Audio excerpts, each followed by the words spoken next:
Halo Bapak Ibu Saudara-saudari yang terkasih di dalam Tuhan. Saya Pendeta Kristia, saya dari GKI Layu Rawamangun, Jakarta. Pada pagi hari ini kita bersama-sama ada di dalam Renungan Sapaan Gembala GKI.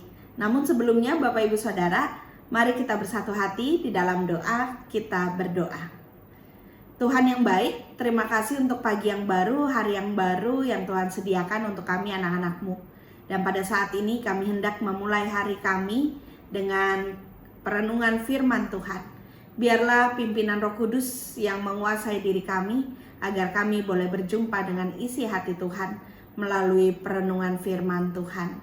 Pimpin kami ya Tuhan, pribadi lepas pribadi, dan kami pun siap untuk mendengar kebenaran firman-Mu. Di dalam nama Tuhan Yesus, Sang Firman yang hidup, kami berdoa. Amin. Bapak Ibu Saudara yang dikasihi Tuhan, pernahkah saudara merasa seperti sedang berada di tengah badai kehidupan yang dahsyat? Saat gelombang masalah datang bertubi-tubi, saat kegelapan seolah menyelimuti langkah kita. Hari ini kita akan merenungkan tentang iman yang menguatkan, iman yang tidak hanya bertahan, tetapi justru bertumbuh di tengah kesulitan. Ibrani 10 ayat 35 sampai 36. Sebab itu janganlah kamu melepaskan kepercayaanmu, karena besar upah yang menantinya. Sebab kamu memerlukan ketekunan, supaya sesudah kamu melakukan kehendak Allah, kamu memperoleh apa yang dijanjikan itu. Nah Bapak Ibu Saudara, adapun perenungan dari Ibrani 10 ayat 35 sampai 36 yang hendak kita renungkan bersama. Yang pertama, jangan melepaskan kepercayaan atau iman. Nah, melalui ayat ini kita sama-sama diingatkan untuk tidak menyerah pada kondisi keadaan yang Tuhan izinkan. Kita diingatkan agar tidak menyerah pada sesuatu yang menjadi tantangan atau kesulitan yang kita alami, terutama ketika berada di masa-masa yang sangat-sangat sulit. Seringkali dalam tekanan atau cobaan atau bahkan godaan, kita meragukan kebaikan dan janji Allah.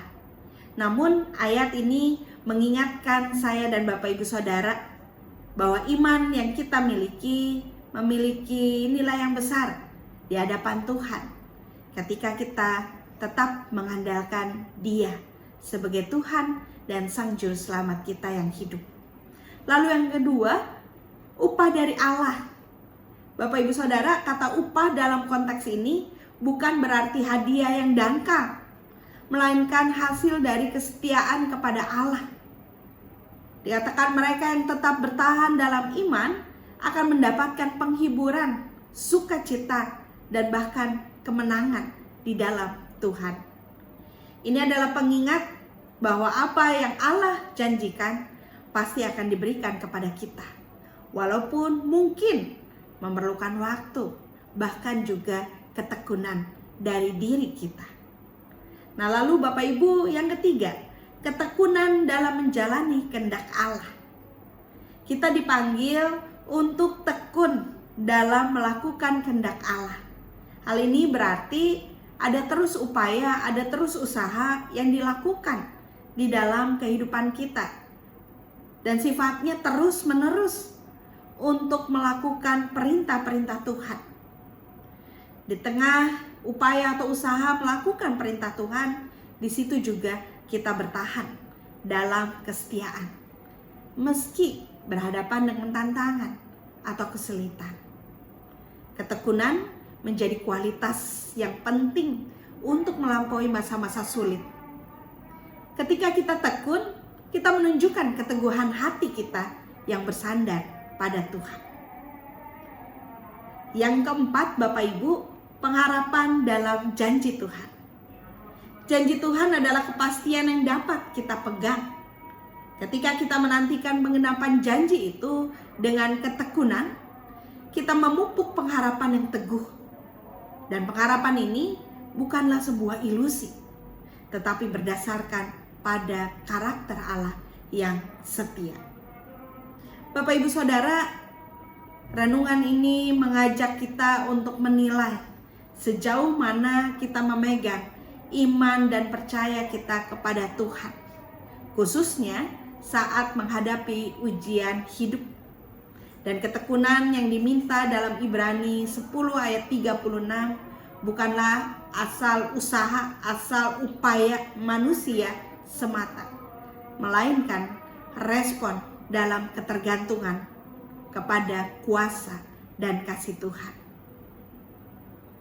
Mari kita belajar, kita berjuang bersama untuk terus dapat melihat Allah kita sebagai Tuhan dan Sang Juru Selamat yang hidup, yang bisa selalu kita andalkan di tengah perjuangan iman, di tengah tantangan, di tengah masalah yang kita hadapi. Iman yang menguatkan bukanlah iman yang tidak pernah goyah, tetapi iman yang tetap bertahan dan bertumbuh meski digoyahkan. Selamat memiliki iman yang terus dikuatkan oleh kuasa dan kasih Tuhan, dan selamat selalu mengandalkan Tuhan. Tuhan Yesus memberkati kita. Mari kita bersatu hati di dalam doa.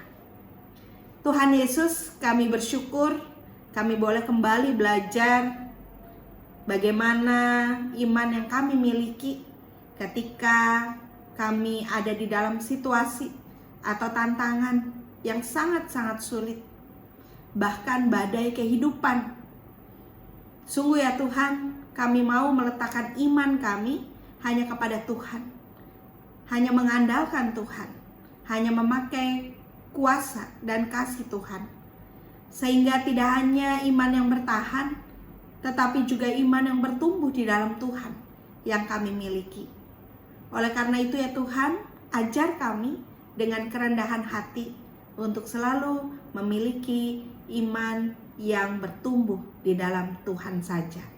Terima kasih ya Tuhan.